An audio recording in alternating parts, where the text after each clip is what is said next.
What's going on, ladies and gentlemen? This is Chris Oram here for Elevation with Chris Oram, episode 11. And today we have a very special guest for Elevation. And Elevation is the show where we talk to individuals who have climbed the ladder of success.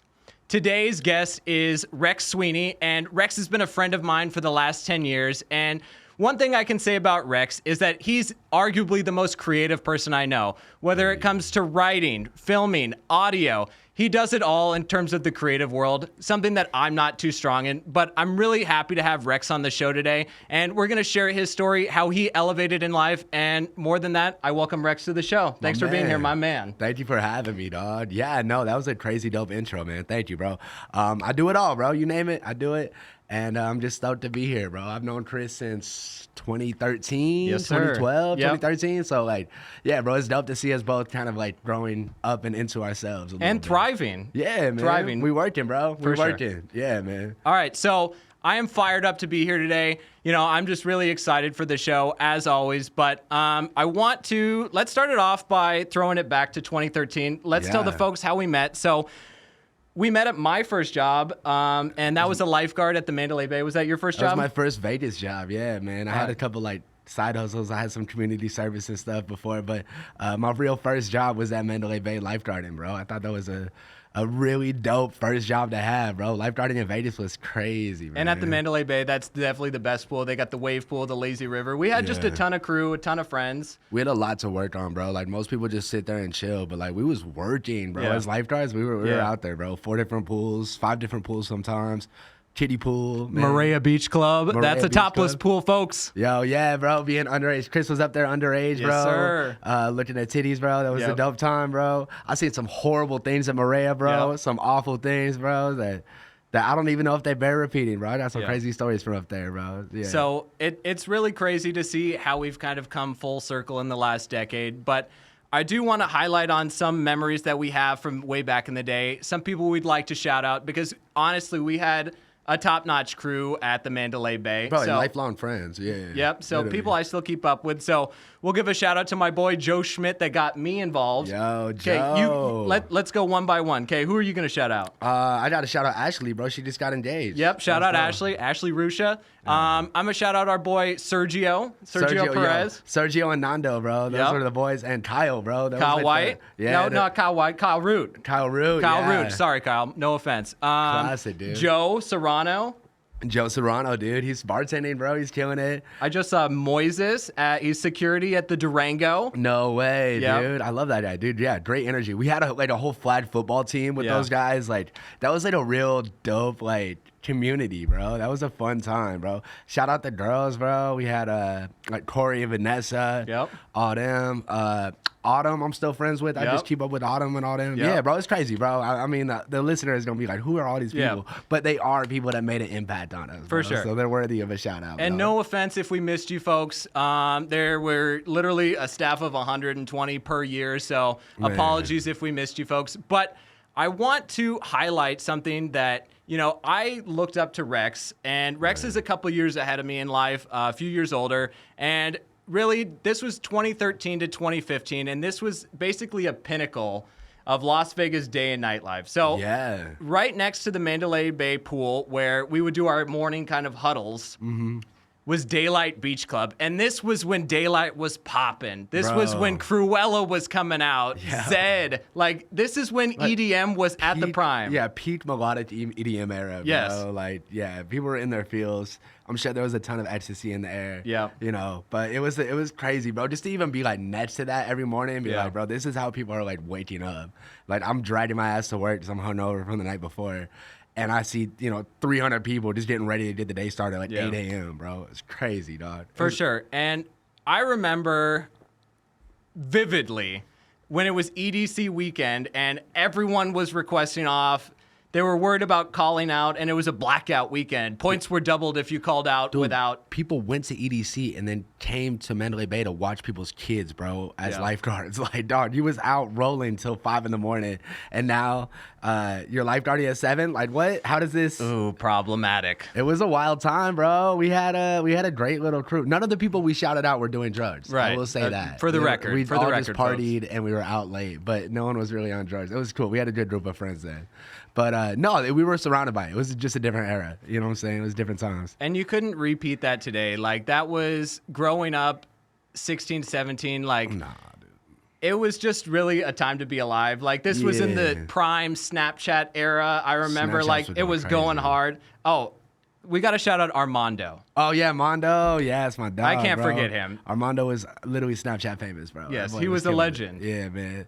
So, like, yeah, bro, like, we had such a moment, and, like, I feel like we were in that era of, like, casinos becoming so corporate that they didn't care, or at least, like, the staff underlings didn't care yet, and now it's just, like, corporate across the board now, so it's, like, you can't really fuck around. Yeah. Like, you find out pretty quick. Yes. We were fucking around the whole season. I lasted 3.5 years, bro. Yeah. I never got fired. And the crazy thing is, one moment that really stands out to me, folks, this is in the Vine era. So Yeah, we're Vine. recording this in 2024. This is the TikTok era. So we were on Vine, you know, way before TikTok was a thing. And I remember a lot of the individuals, maybe 10 individuals, all called out one day to Mandalay Bay. They recorded a Vine and they literally said, "Hi, this is Tim, and I'm calling out for my shift. Hi, this is Chris. I'm calling around." And they pass around it, and then the management team had seen the Vine, and they're like, "What the hell, you guys?" Bro, it was the same phone call. It wasn't like we hung up. It was right. all on the same line, and everyone just passed it around, bro. It was dope. Man, yeah, no, What a time to be alive. That was a crazy time, bro. We were out there. We would stay out all night, bro, and then just sleep in our cars at the hotel, and then just go to work. Like, I think I lived in lifeguard shorts for like 3 months, bro. And we was all broke too. I was so down bad back then, bro. Like, I didn't have a washer in my apartment, so I would like wash my lifeguard shorts in the bathtub, like with like, you know, just hand soap, you know, just like making it happen. Yeah, dude, it was a grimy little era, bro. It was fun. But I look back on those times and I reflect on them with just happy memories. Like, bro, it was a coming of age. Yeah, we were young kids, you know. I didn't need an expensive car. I didn't need an expensive watch. I didn't care that I lived at home. I was just living. Bro, yeah, we were making our $13.50 an hour. Yes. You know what I'm saying? Pulling up to work, a little hungover. Yeah. And, bro, making lifelong memories with people. Like, bro, there was so many moments that, like, it's all kind of a blur looking back on it, but there were so many moments where, like, if I think about a specific person, like, it's like, damn, I do have a core memory with them. And, like, you know, everyone we named, I'm like, dude, I have a moment that I could think about with these people. So, yeah, bro, it was a great time, bro. And, like, it was a low-key a privilege to be able to do something like that. For sure. So it was really cool, man. I think it led to a lot of stuff that kind of, like, put us where we are now. Like, I feel like being able to see we used to do the lifeguarding at the concerts at the beach. Yep. And being able to see, like, oh, there's guys that take care of concerts. Like, oh, that could be me. You know what I'm saying? Like, I love, at the time I was a rapper, so I love music, but, like, at the same time, like, I was like, dude, there's a million jobs in music. Like, you know what I'm saying? Like, it kind of eye-opened that sort of world for me, too, just being able to witness stuff like that. And audio engineers make tons of money. People that are unionized in the audio union, like, they kill it. They're making bank. Yeah, bro. I'm not even close. Yeah. But yeah, man, shout out. But yeah, no, it was a great time, bro. Shout out to Mandalay Bay. For sure. And then, so at that time, I was in high school. You were in college. You were in a fraternity at UNLV. Yep. I was rushing as my first year as a lifeguard. I was rushing for the fraternity. Armando, shout out Armando. Yep. He put me on game with that. And, like, bro, it was a good time, bro. So going to UNLV, I did the college life for 3-ish years, and then stayed in school but took way less classes, and then got super into music, and that was kind of like my fraternity after. So it was like I literally jumped from the lifeguards to the fraternity to the music crowd, you know what I'm saying? But having that same group of core people is crucial in any aspect, you know? For sure. So talk to us about your music life. So I want to hear in detail kind of where you started and then how you kind of evolved, how you elevated in terms of the music game. Elevated, yes, sir. Bro. Music's always been like my guiding light. So when I was in high school, I was the rapper type shit. Like, all my friends beatbox, but no one raps, so I started rapping. Kind of put it to the side, played a little college football, went to the fraternity, did all that stuff. But I was always making music and learning on the side, you know, throughout life. 2017, I started taking it really serious, where I was like, okay, I gotta have music videos. I gotta go on Spotify. I gotta do all this stuff. But that low-key led me to where I am today. That's how I met my friend Josh Ojeda, who directed the film. That's how I met like everyone, bro. Just being out and about and being part of the open mic scene and seeing all the cool people in the city and getting to know different creatives and what they do. So yeah, bro, I rapped as my real name till I was 24, till 2017, and I became Roy LaRange. That was my rap name. Yep. Played open mics, got good enough to play for like 50, 60 people, you know what I'm saying? Not like a huge crowd, but yep. Like I was selling tickets, which was cool, man, like which is low-key hard. But yeah, no, I was doing my thing. When the pandemic hit, it kind of forced me into a different avenue, I feel like. Because I started working with a brand and doing media. But the biggest thing with the music that I got out of it was obviously my network, and I started journalism. I started doing some journalism on the side. Yeah. So I was noticing at these shows where I was getting booked 50 to 60 people that like no one was like really there that cared. Like, you know what I'm saying? No, like Rolling Stone wasn't pulling up on them, you know? So I was like, yo, like someone's got to cover them. So I started doing some writing, journalism, writing for different blogs around the country, jumped on board with For the Culture in 2020.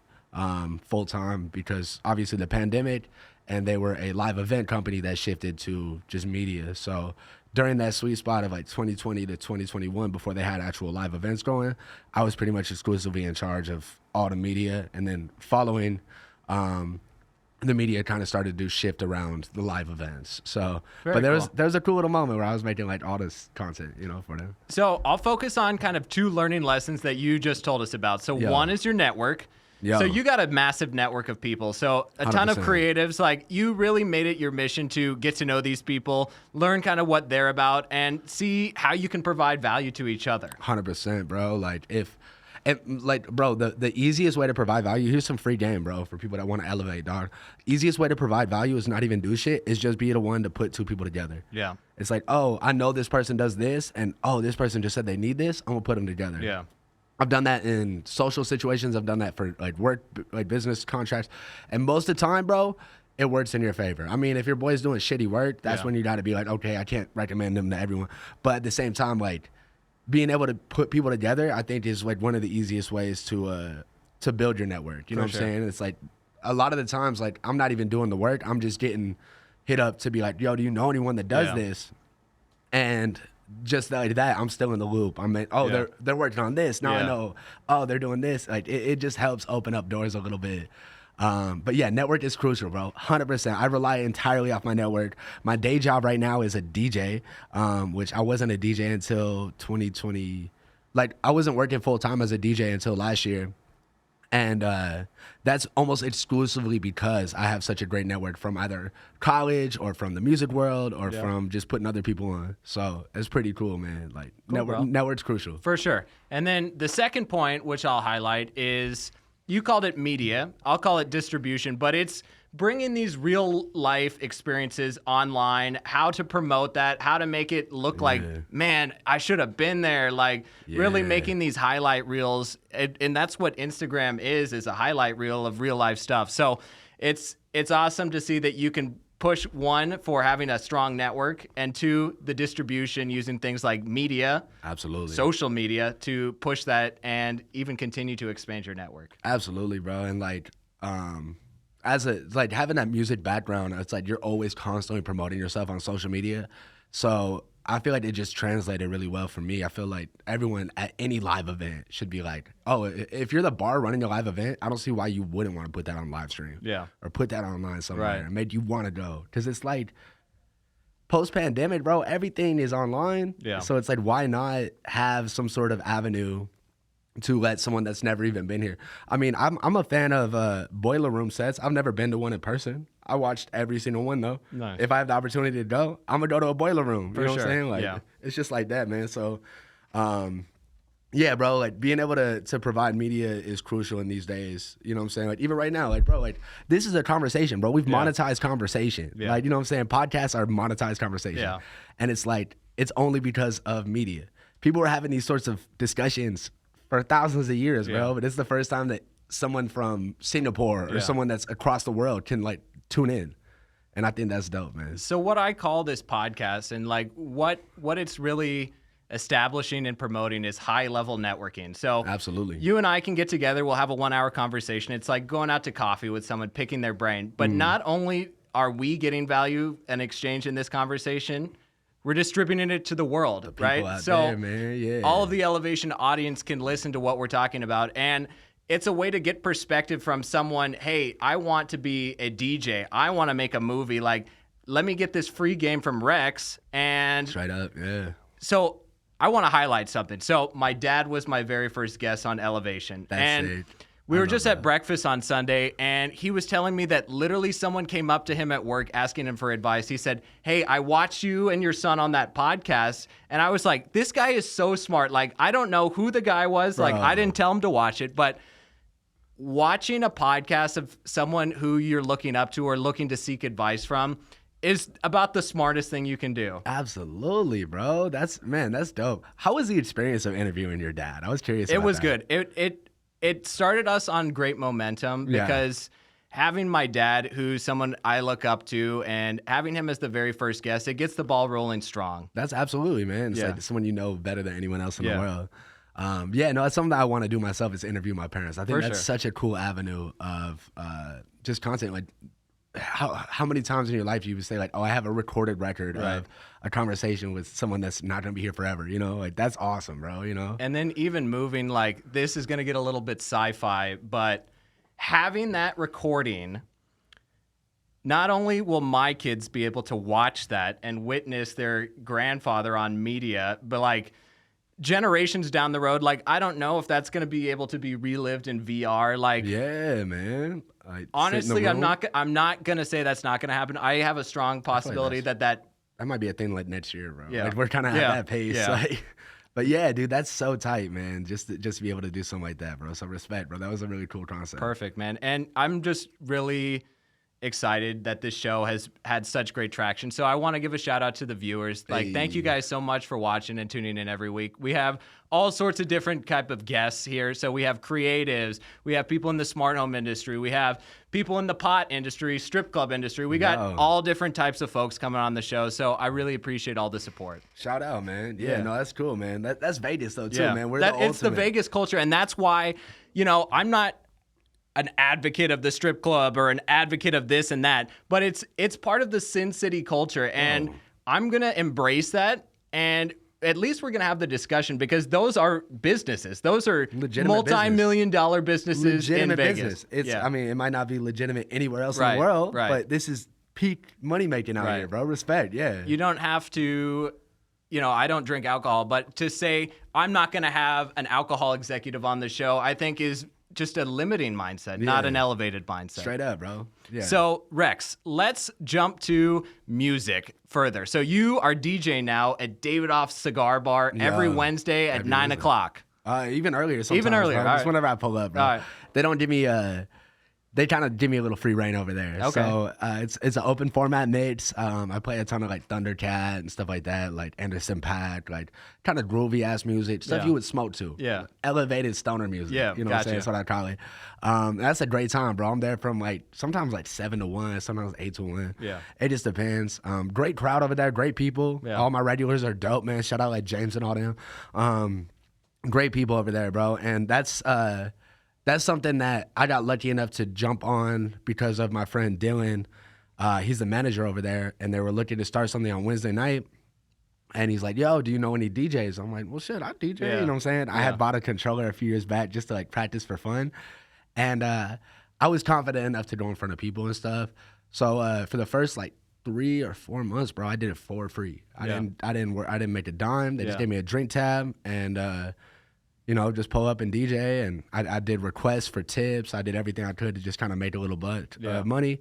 And then I did New Year's with them, and I had that bitch jumping, bro. So I was like, all right, y'all got to pay me now. Yeah. So now I did a little residency fee, which if you guys know the DJ world, like residency fees aren't that much, bro. Yeah. It's pennies. Yeah. But compared to my other sets. So like, I'll still do freelance private parties. I'm doing a wedding next month. Shout out to you. And bro, I'm forgetting his name, so I'm not going to send him this clip then. But yeah, no, I'm doing a wedding next month, and that's like money. But yeah, no, in general, like it really comes down to just DJing is fun, bro. Yeah. You know what I'm saying? Like I wanted to pick a day job that I could make the most money in the least amount of time and still have a good time. So I started DJing. I still do all sorts of technical direction and stuff like that. And you know, that's still a job, but that's all fun work. At the end of the day, DJing is just like, I wanted to pick a job that I could have a good time doing. And that's why I do it. And when I see you do it, I've come to visit you at Davidoff Yeah, Cigar you come Bar. through. I see the passion in your eyes. I see the love for what you do. And like, Yo. that's what I really respect about you as a creative. Like, you genuinely love what you do. And, Absolutely. And I think it's dope because I don't have that creative spark in my eye. So it's working with people like you and getting your hot takes on things that help me kind of see what the other world is like, the creative world. And I feel you, yeah. And you're definitely a huge proponent of the creative world for me. Oh, thank you, bro. Yeah, no, like at the end of the day, I'm happy to be a what's that, like a thought leader for the creative world for you. Yeah. Bro, creative world is bullshit though, dude. Yeah. Like a lot of it is bullshit. Like, bro, like, I don't know any other job that would make you pull up for 4 months and work for, you know, hundreds of hours for free before you got a dime. So like there's really not that much like, you're not missing out on much, bro. But at the same time, like it's what I love. You know what I'm saying? Like I'm already an outside cat at this point. Like I can't be stuck in the confines of normalcy. Yeah. You know? So let's talk. So you DJ. You've also hosted and produced your own podcast. Yeah, dude. Well, late night was like, I try to do like a TV show. So late night was, that's something I did with the For the Culture gang. And that was a piece of media that we put together where it was kind of like the Colors show or like Rap Radar, like where it's like a live performance. That's what I was going for during the pandemic. But I also wanted to do interviews with it. I realized that live performance, basically it's all it needs is a monologue, and now you have a late night show. Yeah. So that's why I put together. Always wanted to be a late night host. Shout out Jimmy Kimmel. And yeah, bro, my friend Josh came on board, and we directed 2 seasons. First season was just me and Josh doing everything. Yep. So he would do the lights and the camera. I would do the audio, the hosting, the producing, the booking, all that stuff. Yeah. And then season 2, I had a hell of a team, bro. I had like 15 guys help me out for season 2, which was cool. Really elevated the show. We got a venue for that one. But yeah, no, in general, like doing late night was awesome, bro. And that was a really, really crucial step as far as learning that I can do it on my own. If I have an idea, I can do it. Yeah. And trusting my network too. That was a big lesson like to learn, because I had different people involved when I first started, and they just didn't come through. And I learned who could come through on a consistent basis, which is, to be honest, that's super hard if you're not paying people. Yeah. So yeah, it was just a labor of love, something that I was really excited to do. We got to do skits, monologues. I got my my feet wet in stand-up comedy like that. I've since done like 20 stand-up sets, like off and on and stuff like that. So yeah, late night was sick, bro. Shout out my guy Josh Ojeda. That's how I got to know him. He had directed a music video for me as Roy LaRange, and he was down to come through for the late night show. So that's why we got so close with working together. So when it came time to do the movie, it was already something that we were familiar with. You know? You've dropped the movie. So this is your open chance. Tell us about what is the movie. All right, yeah. So I'm gonna see if I can get a concise, good clip for this. You got it, bro. So First Friday is a feature film written by Josh Ojeda. It's a fictional narrative taking place in settings that we experienced in real life. It's all over the arts district, and it features local musicians acting as different characters. We have Candace Joy starring as Tiana, who's a podcast host. We got Trey Rojo starring as Trey, who's a screen printer. So it's like kids that you would see in the arts district already. Yeah. And then they have a ragtag group of friends. There's a villain involved. And basically, bro, this movie is a labor of love, but it's also going to be a fucking cash cow, bro. It's just going to be sick. We shot this for like $30K. Yeah. Which, if you've ever done a feature film, like any sort of research on them, you're looking at like hundreds of millions of dollars for some movies, dog. So yeah, $30K. We shot it in 7 days back to back with almost an entirely green crew. We only had like 4 or 5 people that had ever like stepped foot on a real set ever. Yeah. So like literally like the pants I'm wearing, shout out Not Good. My guy Numbskull was doing wardrobe, set dressing, everything, bro. Like, it was crazy. We had Sierra doing like props and fucking makeup. We had man, it was just crazy, bro. Everyone really pulled through and like made some stuff happen. I got to EP that one, so I was executive producing. I was kind of overseeing, project managing that one. So some days I got to be like an assistant director and handle like all the extras and, you know, background actors. Sometimes I got to be just a line producer and break down like, hey, we only have so much time to do this. We're doing this like this. Like, yeah, bro, it was probably the funnest job I've ever had. You know what I'm saying? If I could have a movie like that come through every week, I would. So when can that be expected to be released? Oh man, you sound like my mom. Dog, it's coming out, I promise. We're in post-production right now, so that's a fucker. Post-production sucks, dude. It's a long process, but luckily we're at a stage right now where we're getting sound done. So basically, sound engineers coming through and cleaning everything up, making sure everything's all crispy, vocals, dialogue, stuff called Foley, which is like, Foley sound is like I don't know how to say, it's like special effects sound. So it's like people footsteps, stuff like that. And we're doing that all through a local company, 11th Street Records. So shout out Dean Gray, who's doing all the sound for that one. Nice. We also have I'm gonna talk about it. We have an animated sequence coming up, so that's gonna be awesome. Pat Banahan's gonna be providing that. That's the first time I said that publicly, so that's gonna be really cool. So you heard it here first. Short little animated sequence in the film, and that's actually an animator out of Chicago I'm a big fan of, named Pat Banahan, doing that. But yeah, no, it's super post production. We got visual effects getting work done as well. So this is the first month that I've like gotten to breathe a little bit, because I'm not looking at cuts every day and going over everything with the director. My director's in Colorado, who's been doing all the editing on his own. So it's been like hour-long Zoom calls, 9-hour-long Zoom calls, you know what I'm saying? Like super long days just going over footage and figuring stuff out. But it's really good. It's a really good movie, bro. It's not Tubi, it's quality. It's a fun Friday night popcorn movie, you know? It's like, it's not an extended universe. It's not too artsy. It doesn't, it puts you right where we were, bro. It really is really cool. It's a real love letter to Las Vegas. All the music that's not score music is going to be from local musicians. Dope. All of our actors are musicians. Like Bella Hughes, a DJ. Freddie Hanzo's a DJ rapper. Marco 4D is a rapper, producer. Freddie does everything too.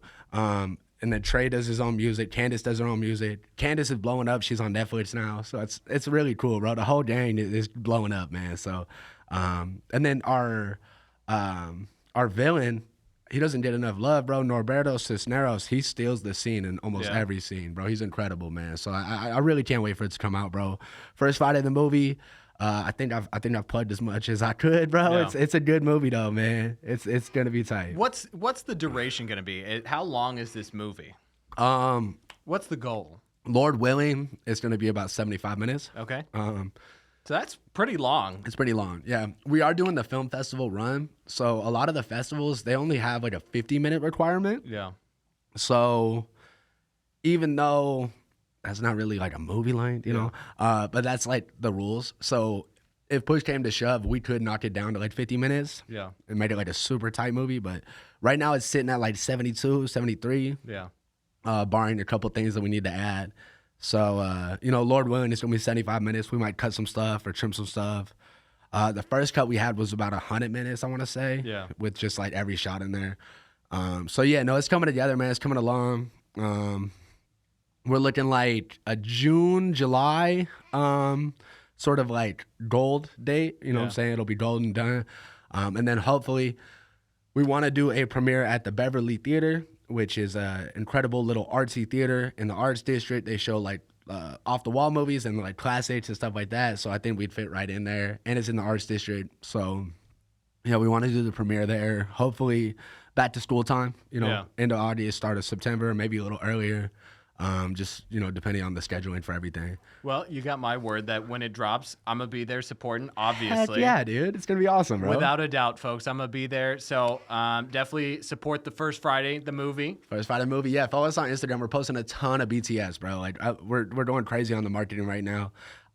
we've been looking at a lot of other indie movies, and they don't post like that. Like, we're all social media people, so like we have tons of stuff up there. Like, it's a lot of juicy stuff. If you're really curious about what goes into making a movie in 7 days, you can kind of watch the whole thing on Instagram at this point. It's pretty cool. So I've always been passionate about like cinematography and learning more about that, and I look to people like you that are really going out and doing this and like making movies. Like that's dope. Like that is a lifelong goal for some people. Oh yeah, dude. No, it's crazy how the team just kind of said, screw it, we're gonna get it done. And we had an incredible cinematographer that helped with the look. Shout out Andrew Kwok for that.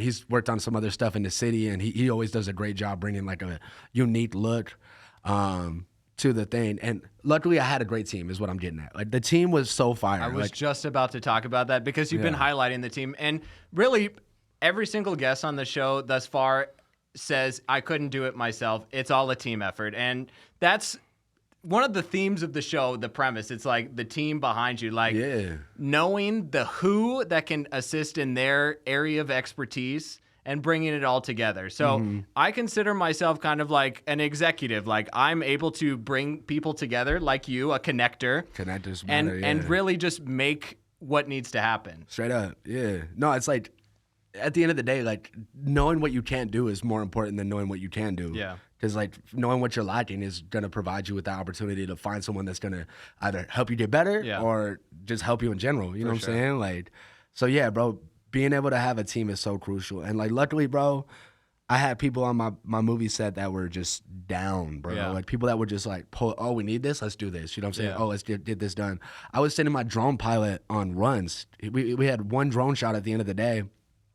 Shout out my boy Brett, and he had like 6 hours to kind of chill. And I was like, all right, Brett, we need this. Go run. Go get this. Go drive across town. Go grab this. We need this actor from Northtown, or we're in the arts district, you know, stuff like that. So having that kind of like drive and being able to do the dirty work too matters. You know what I'm saying? Like I was doing a lot of stuff in the trenches. Everyone that was in a leadership position was in the trenches as well.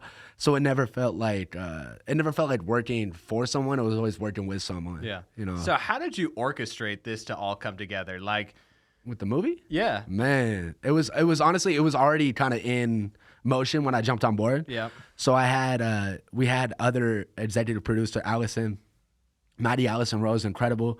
And then Josh Ojeda was doing a lot of the production. So they had handled casting. They had a third draft of the script. We ended up working off of like the fifth or the sixth one when I jumped on board. But, and then we had Andrew Kwok, and they had a rough outline of what they needed. Yeah. And I jumped on board, and I was like, okay, we need a venue. I started like, scouting locations. Luckily, the casting was almost done by the time I jumped on board. But I was there mostly on the day. So I was mostly like a line producer for the 7 days. Gotcha. And then now I'm handling post-production.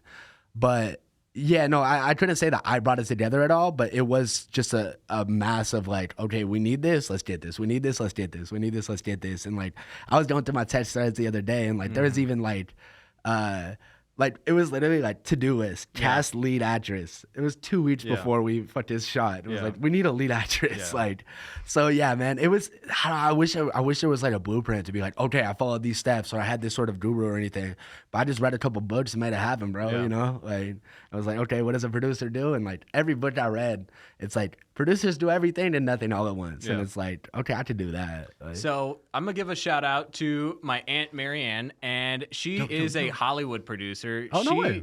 She's actually been the producer for many of the scary movies that you may have watched. The Scream series. I don't know. I love Scream, dude. That's my favorite horror movie franchise. The Hills Have Eyes, Red Eye, just some bangers, bro. Red Eye with Rachel McAdams, bro. That's baby, bro. I love Rachel McAdams, dude. That's dope. What? Yeah. So. Oh, dude, that's dope. I'll send it to the trailer. Yeah. Send it to her. Like, for sure. Like these kids made this for no money. No, but that's dope, dude. I mean, everyone has their first project, and I think you, of all people, you're never afraid, right? You have zero fear, and you'll just go out, try your best, and it sounds like it's going to be a home run banger. This one's going to be dope, bro. This one is going to be dope.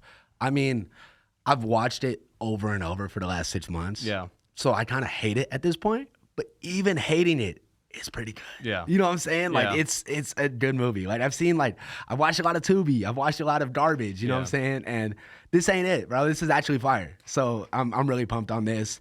Yeah, bro, I'd much rather take a big swing with something like this than just kind of play it safe. Yeah. You know, it's like we had to do it. There's no in between where it's like, oh, we have like, you know, we have this much footage and I don't know if we're gonna get it. No, we had to get it done. Yeah. Now it's done. Like, you know what I'm saying? It's getting done. So it's really cool. Yeah, bro, big swings. Take big swings, bro. You know what I'm saying? Like, be comfortable, but take a big swing, bro. All right, that's some game right there, folks. Yeah. What I want to highlight is that you're able to do all of these different creative endeavors. How do you coordinate your time? How do you schedule your time out? How do you manage yourself? That's tough, bro. That's tough. To have a straight answer for that is difficult. I mean, at this point, I should have a straight answer for that. I'm a damn near a 30-year-old man. But in general, I use the Apple calendar. I just know I have that. Yeah. I have a really good mindset for deadlines. I'm very familiar with, like, getting stuff done. Like, shout out my mom, bro. Like, whenever we had company come in, like, we made sure we hit the deadline when it was clean. You know what I'm saying? Like, that was always crucial. So, And like, I think one of the things with deadlines is, like, you say you had 7 days to film this movie. It's like, this is what we got. Like, we have to do it. There's no other option. There's and no I think between, with deadlines, like, that's just super powerful too, because you have to get it done. There's really no plan B, no other options. Exactly. And like with the movie, it was great because it was stacked the whole time. So it's like there wasn't like, oh, we missed this day, let's go back. That day is gone. You know what I'm saying? So it was a challenge, bro. It was definitely a challenge. But like, yeah, no, like as far as time management, like just being able to communicate too, I think matters a lot. Cause like I don't think I'm the most organized time management wise, but I am very good at letting you know where I'm at, you know, in my process. So it's like, as long as you don't piss off your team, you're fine, you know? What are some ways you can piss off your team?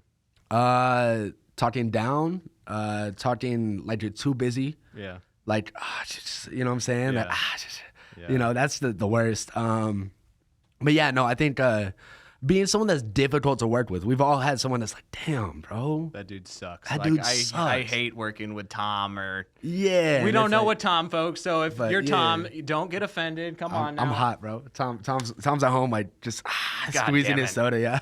But yeah, no, being someone that's, like, easy to work with. And honestly, like, bro, if you can make work feel like a party in your conversation, you're fine. If you're having a good time every time you communicate with someone, it's awesome. Like, hey, I need you to go like carry 6 pallets of water, but let's make it fun. Or like, let's, you know what I'm saying? Not be corny about it like HR does. But like, yo, like, you know, just being a little head ass, like, oh shit, I'm bringing water faster than you. Like just being fun about it. You know what I'm saying? And not too structured with that. If you can just bring a party to your workplace, like just with your attitude, like you can dominate a team. Attitude is everything, and I have a poster on my wall. It's signed by Jocko Willing, who's a former Navy SEAL, and one of the messages that he signed on it is relationships equal mission success. And really in life, it all comes down to your relationships. Like if you have a poor relationship with someone and you ask them for a favor, like how do you think it's gonna go? Not well. Dude, it's crazy that Jocko Willing stands by that. Cause like think about like a soldier, bro. Like if you hate your fellow soldier, like I'm not going back to save you if you get blasted. Like, sorry, deuces. You know, that's literally mission success is relying on relationships. And that's crazy. And he brings these lessons from the battlefield, and you can apply them into the workplace. So, you know, I work at a company called Eagle Sentry, and I have 3 technicians that work under me. We're smart home technicians. So shout out George, shout out Marco, shout out Sean. All day, baby. And it's really important to think about that these relationships don't happen overnight, right? So I've been their direct manager probably for about the last year. And at first, you know, it's a little bit rocky, asking for favors, getting respect, you know, really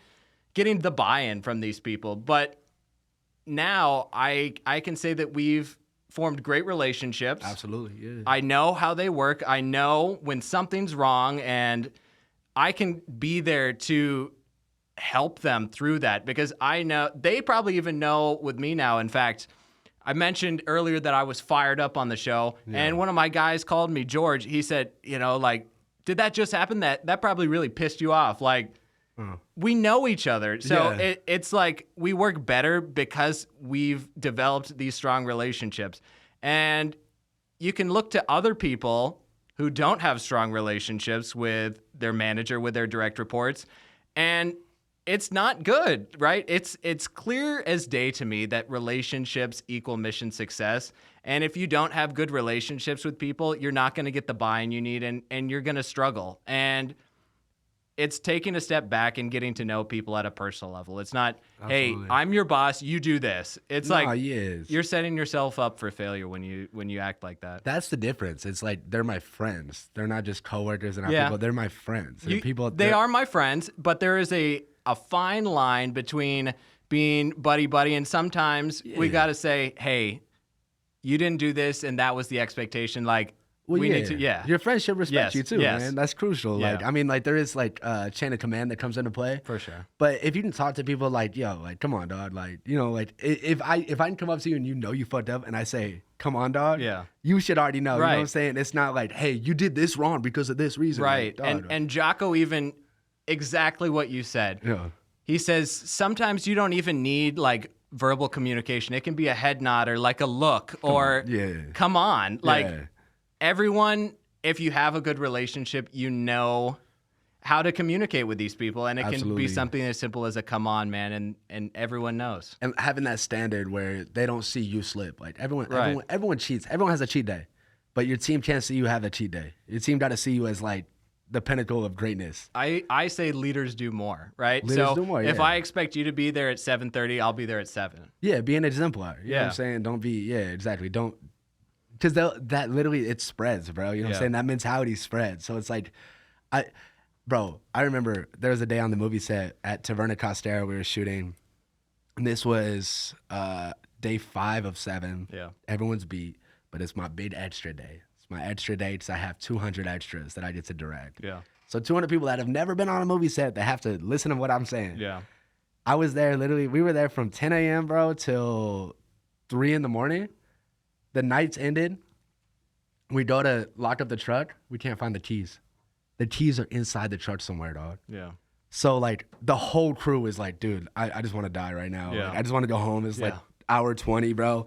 And I'm fired up. I'm like, yo, screw it. It's 3 a.m. Like, yo, like, we're going to have a good time doing this. Like, I turned some music on. I Yeah. was, like, talking to the homeless people around. Like, Yeah. you know what I'm saying? Like, we're going to have a good time doing this. And, like, bro, like, that made the difference. And, like, that's still one of those nights where it's like, all right, let's have a good time. By the end of it, bro, we went and got a frosty cold one. So everyone was Yeah. having a good time. Yeah. Like, yo, it's time for a frosty cold one. And I think it's really after those long days that you can say like job well done and go have a frosty cold one. Yeah, dude. And enjoy the people that you're around, because from every motivational talk I've ever been to, they always say enjoy the process. Like if you don't enjoy the journey and you're just looking for the destination, you're doomed, right?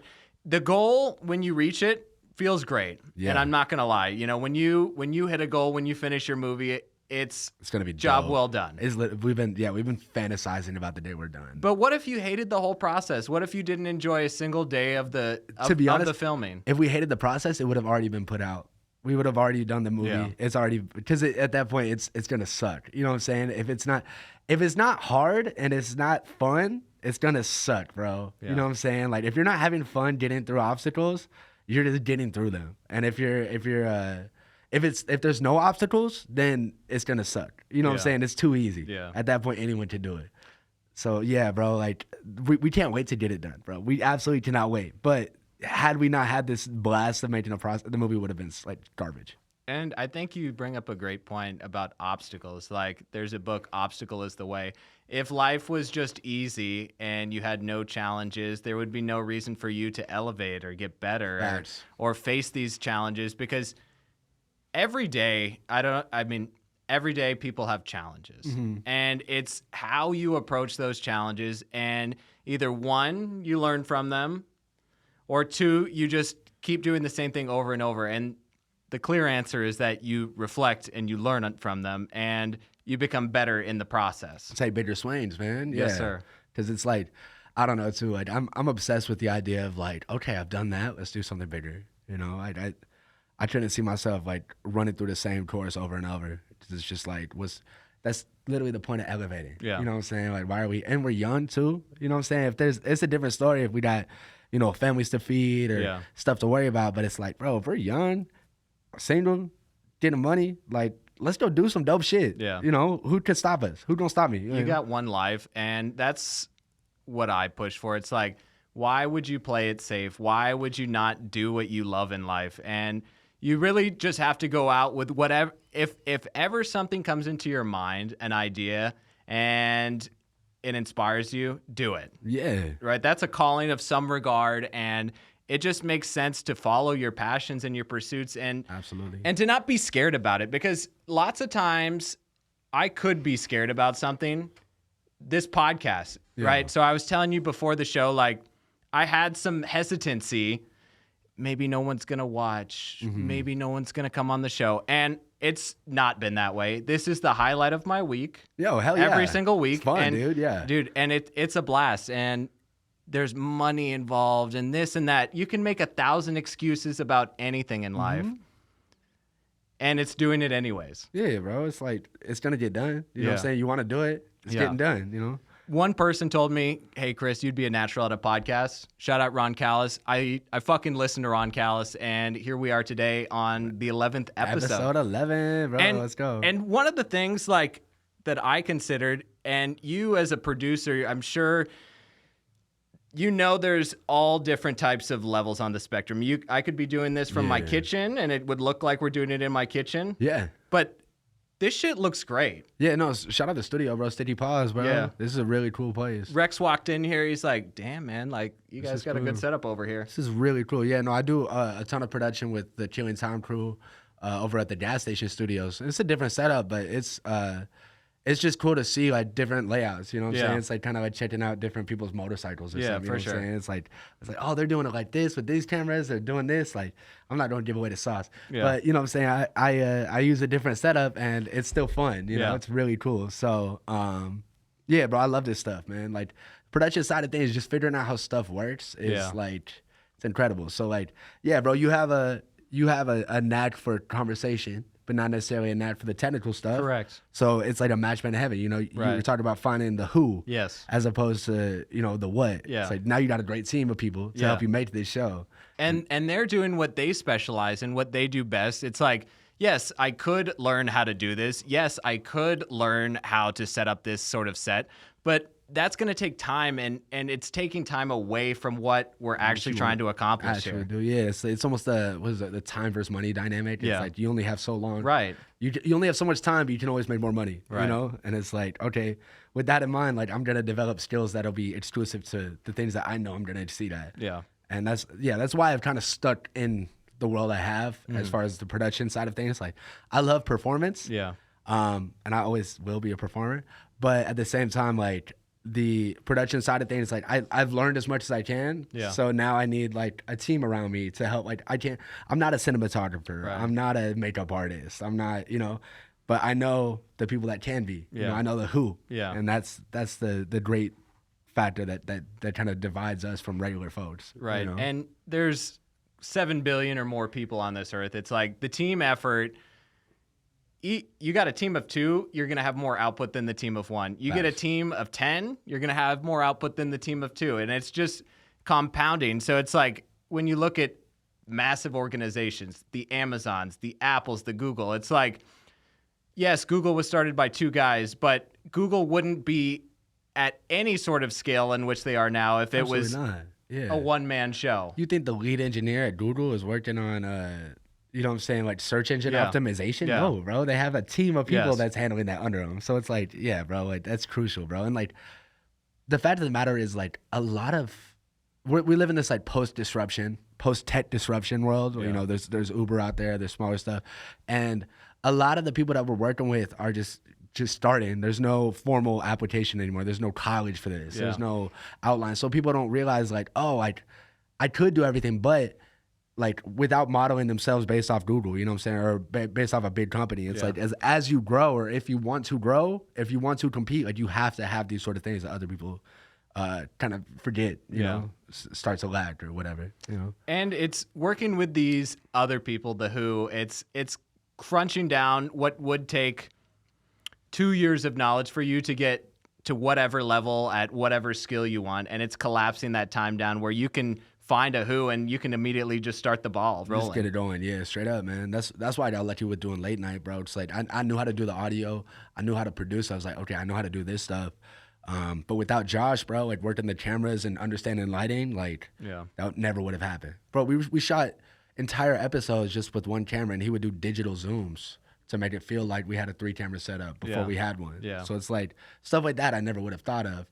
And now that I've worked with him and I've seen him do that, I have that knowledge too now. Right. You know, so it's like little traits. So like you can only grow with a team, you know. Yeah. And like sometimes you grow the wrong way, but you will always grow. For sure. You know? The learning lessons, right? It doesn't have, you don't always succeed. And it's the learning lessons, even the hard ones, that I find are some of the best. And when I fail at something once and then I go about it again and I succeed, that is, in my opinion, the best feeling in the world. Bro, there's a reason why in action movies or coming of age movies or high school movies, whatever, the loser got to lose before he wins. You know what I'm saying? You got to see that loser take that big L. You know, the kid from the Karate Kid take that L in the back, you know, in the shower scene or whatever. You know what I'm saying? He went in the shower on Halloween, they beat him up, and then Mr. Miyagi saves him. But like, had he not got his ass kicked, he never would have felt as good when he won, or you as the viewer wouldn't have felt that good. So like, dude, that's a translatable, you know, human experience. Like taking that L is like necessary. And I'm thinking about an example, and I relive this example often. So when I stopped drinking alcohol about 2.5 years ago, I thought to myself, what is the most difficult thing I can do? And I came up with the idea of triathlon. Oh, shit. So I wasn't a runner. I didn't know how to ride a bike. Bro. And, you know, actually I failed my first lifeguarding test. Did you really? Yeah, because I didn't know how to swim properly. I was doggy paddling at the YMCA. Dude, it was embarrassing. So I said, hey, I'm going to pursue this endeavor. And I started triathlon. I got a coach, all this, yada, yada, yada. But on my first event, I failed my first triathlon on the bike. It was like 1.5 miles. I threw up. I kept going. They said, like, hey, you're dehydrated. Like, probably not the best idea. Yeah, I'm not going to listen to them. I'm going to keep going. And about 3 miles in, I got, you know, sick. I threw up. I got picked up by, you know, one of the moderators or the safety directors or whatever. And they took me back in the truck, and it was just a devastating experience. Bro, that's crazy they got you on puke watch, bro. Like, let my boy yak, bro. He's going to rally, man. But it was the drive home that was the memory of a lifetime. And it's when you come from drinking and substance abuse, my only thought was, am I going to go home and mope in my sorrows? And have a beer. Yeah. Or am I going to continue to pursue on this endeavor and get better? And boss up, yeah.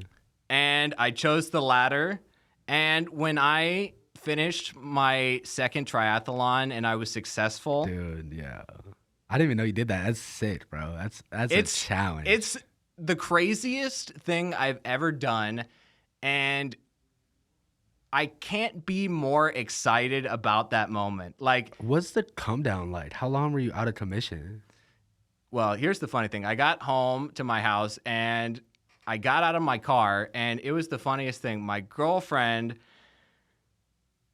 she just like didn't know what happened. I got out of my car, my leg cramped, and I fell over onto the rocks. Bro. She thought I was like playing a game or something. Like, she didn't know what happened. I said, my leg, dude. And then I was like hobbling around for a day or two. Like, I've done a couple half marathons, and it's like the next day or two you're hobbling around. But it's the feeling of overcoming when you couldn't run a mile to begin with, and then you hobble across the finish line at 13 miles. It's like a pretty good accomplishment. That's pretty remarkable, though. Yeah. Yeah, that's I've never done anything like that. I mean, like, I played football my whole life. I've done stuff like that, but I have never done a triathlon, bro. That is incredible, man. So respect, bro. That's like W's in the chat, man. Yeah, bro. That's I appreciate crazy. it. Thank you. But really, like, it's moments like those that prove to me that you can do what you set your mind to. Oh, absolutely.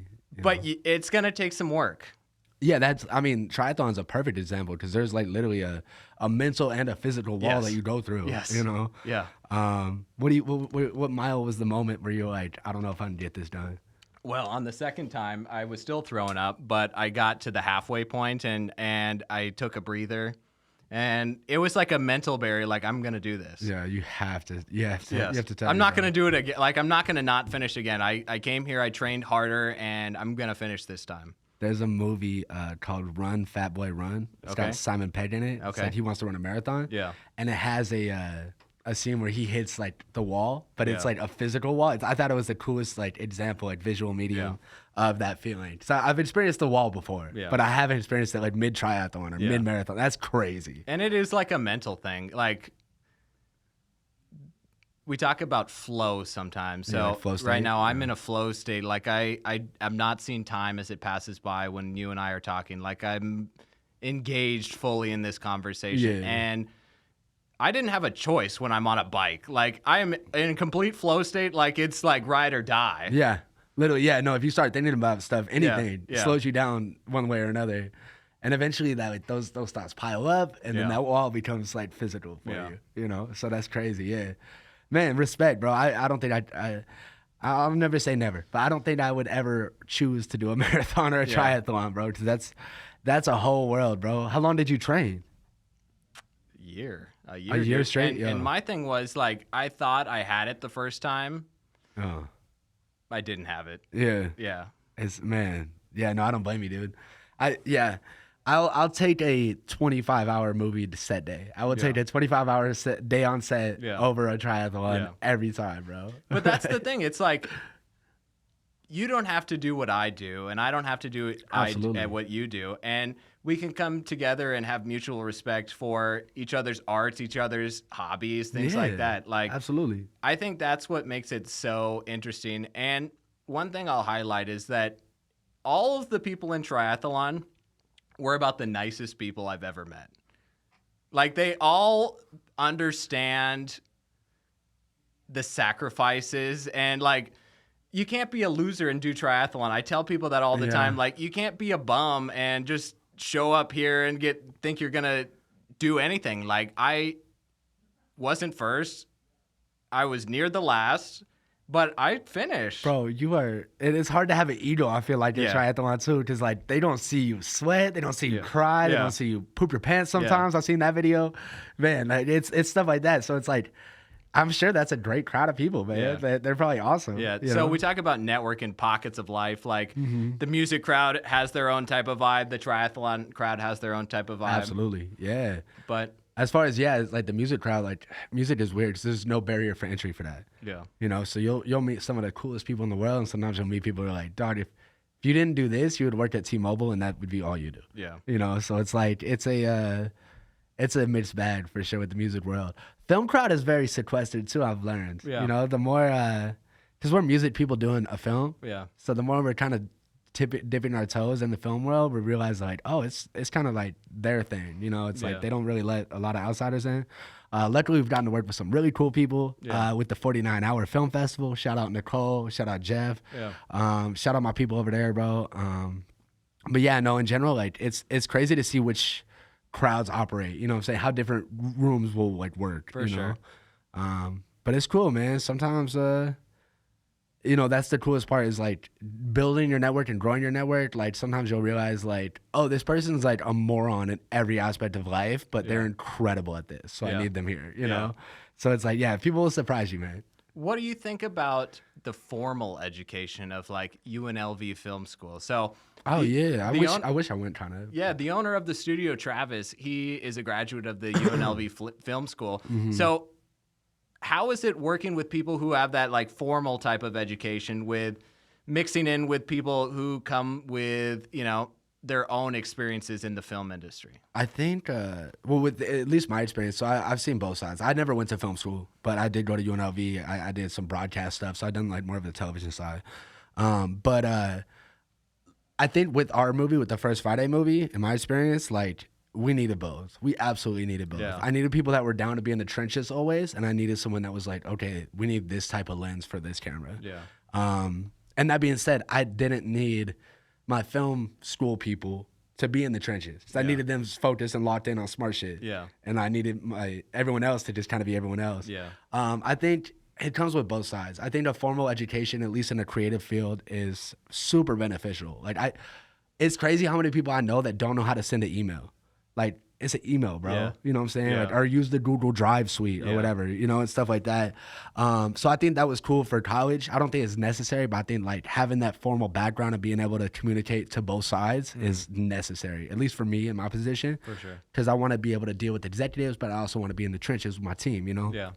So, yeah, no, I think the formal side of things is it's a different world. I have 3 or 4 friends in film school right now, Nice. and they just have so much fun. I'm so Yeah. jealous. Like, Yeah. I kind of wish I jumped on board, because like with me, like when I was making music, I was basically just rushing through the music process to get to the video side. Yeah. So I love the video side. I Yeah. love being able to put creative stuff together like that, and I just see all my film school friends do that every week, and I'm like, you fuckers, like you lucky, Yeah. like, you know. So it's really dope to see that you found something that you enjoy, and it's going from the music career. Now you're in kind of the production side, and it's dope that, you know, you've made a movie and you're going to share it with the world and distribute it, and, you know, the entire networking process and the journey that comes along with it. Absolutely, yeah, man.